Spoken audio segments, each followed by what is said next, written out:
Hi, it's Johnny Mascaro, and thanks for joining us. As a nostalgic look back, here's my first car, 1950 Chevy, and later customized. Here I am at age 17, picking up Ricky and Mike White from Y Camp, church activities.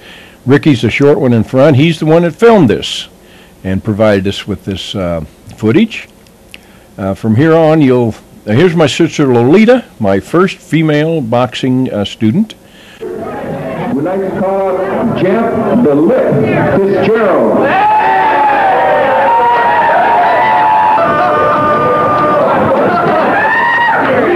Jeff the Lip Fitzgerald in the red corner. His opponent in the blue corner, Killer Bob.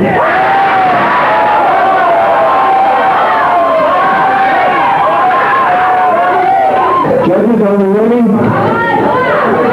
Judges, are we ready? Round one.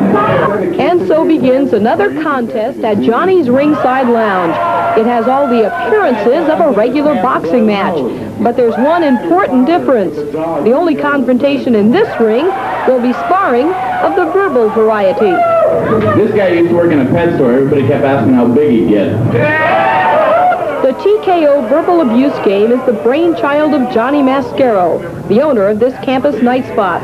Mascaro is an amateur boxer, and he wanted to educate the public about his favorite sport. This game is scored like a regular boxing match, but it has a special set of rules to keep things friendly. You must be smiling at all times, no physical contact at any time, and no low blows, no foul language, and no mother jokes. And also, there's no coaching during the round, only during the 30-second rest period. Mascaro, whose success as an amateur boxer is well known, has little trouble keeping the game players from breaking the rules. It's good, clean fun. It's a game that can be played in the church basement or in the lounge or by people in wheelchairs. You know, anyone who can communicate in any form could play the game and have a good time with it. Well, if this game is to be played in any church parlors, the insults will have to be toned down a bit. Even without swearing or using sexually explicit terms, the college kids manage to get in quite a few lines that won't get past the TV censors. Your girlfriend's legs are the only pair of legs I know that are like the Army, Navy, and Marines. Your girlfriend is the only girl I know who calls.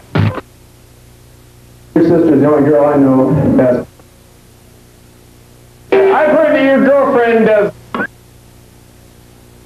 Hundreds of insults have been hurled across the canvas since the game was introduced 2 months ago. Mascaro says sister jokes are popular, and so are insults aimed at Iowa State's rival, the Iowa Hawkeyes. Your sister is so low, she would probably date a Hawkeye. And of course, the Minnesota jokes are getting pretty popular now. You know, like, what do you call a pretty girl in Minnesota? A tourist, you know, which I don't agree with. I've seen a lot of pretty girls in Minnesota. Several players have already earned reputations as whizzes of the one-liners.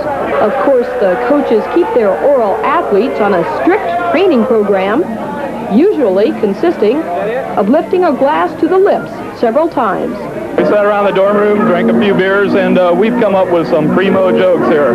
These are killers. They're all knockouts, every last one. Content is an important aspect of this war with words game, but the repeat champs say technique counts just as much. 6 times I've won. It's not just the joke, it's how you deliver the joke.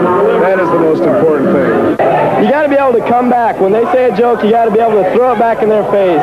Well, you just got to listen well. What I do is like go back and forth with each joke, and I weight each joke and see who wins that joke. Then I just decide after that at the end of the round. The ring here at Johnny's has activity going every night. It's been that way ever since the TKO game made its debut in September. It's just all in fun, and there's nothing serious about it. We've never had an incident where anyone has become irritated with his opponent. They always part company, displaying, as we do in amateur boxing, sportsmanship. There's always a handshake and a smile.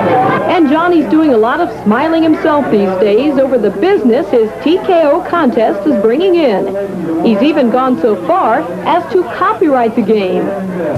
This is Governor Terry Branstad inviting you to attend the 1985 All-Iowa Golden Gloves Tournament of Champions. March 8th and 9th, North High School at 7 p.m.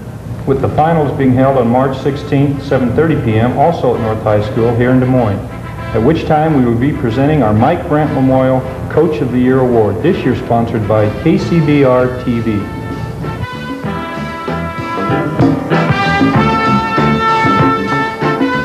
Time is coming up soon, and those of you that like boxing, boxing has been an outstanding sport here in the state of Iowa, especially in the central Iowa area. With me today, Kimberly Worrell and John Mascaro. Everybody remembers Johnny Mascaro. Are you still actively out working out, Johnny? No, retired though. You've retired. Just coaching. Well, that's good too.